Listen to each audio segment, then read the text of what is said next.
Okay guys, so I got the floorboards out of this, or the running boards out of this bottom of this boat.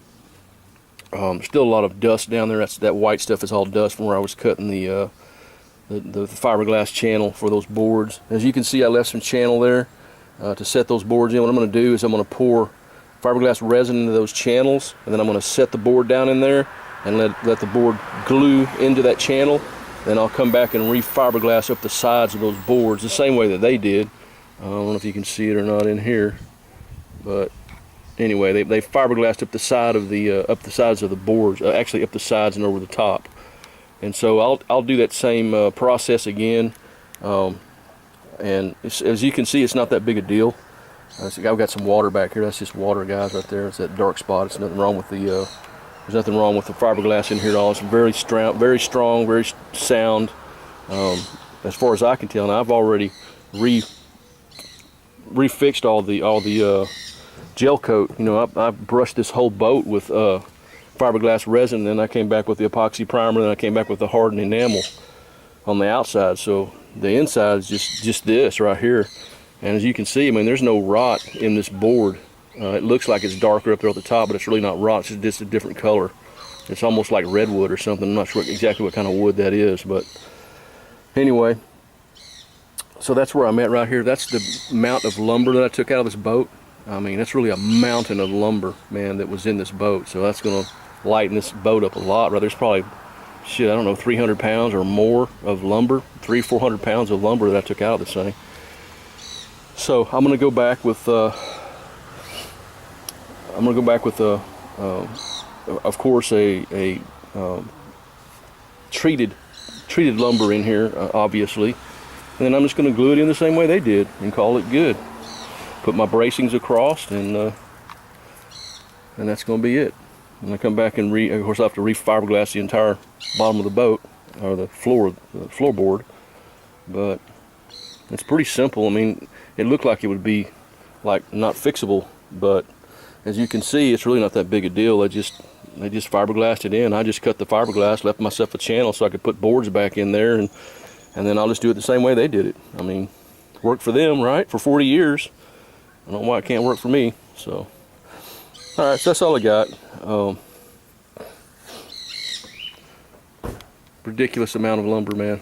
This boat is in no way worth the amount of work that I've done to it. But I like this boat, and I don't think it was ready to die yet.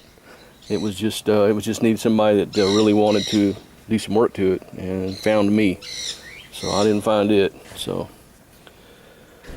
yesterday I nearly killed myself out here on a stupid boat because it was so hot. And I talk about it being hot. I was like 97 degrees yesterday, and I come out here yesterday and I cut this all out. You know, I took my skill saw and I cut this big hole in the bottom of the boat, and I started cutting and taking out all these running boards and shit. And I noticed that I was sweating profusely. I was just sweating profusely. And I was like, what the hell? But I wasn't hot, you know what I mean? I said, okay, I know what that means. So I climbed out of the boat and I tried to call my dog, and I couldn't even do that. So I managed to get myself inside, and luckily I've got a window unit in this house. And I turned that window unit down. I was able to turn it on and turn it down. It was on like 78 degrees, but I turned it down to 73. And then I just sat down because I was tunnel visioning. And I got to that point to where all I could see was black, and then I could see these purple and blue stars, or little flashes, or whatever. I don't know what the hell it was, but that's all I could see. And I was like, you know, you get to that point where you say, okay, you know you're fixing to pass out. You know, you just know you're going to pass out. And that's where I was.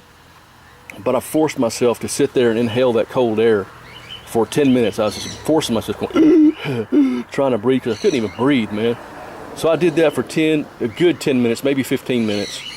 And then I was able to stand up. And man, I had this freaking dust, man, all over me from cutting this, you know, cutting all these boards and shit off my skill saw. It was just everywhere. I was in my hair. I mean, I was covered with this shit. I wasn't wearing a shirt, so it was just stuck to me and everything. I managed to get to the ice box, drink some electrolytes, and so I went and sat down for another 5 minutes. You know, sat down, sitting there breathing. I was breathing better. I could see, and I was like, okay, well, I'm okay. So I stood up, and I barely made it to the bedroom, man, and I just fell on the bed and passed out for about an hour and a half with the air conditioner blowing on me in the bedroom. And Man, my bed was a mess. I had sawdust and crap in every nook and cranny of that damn bed.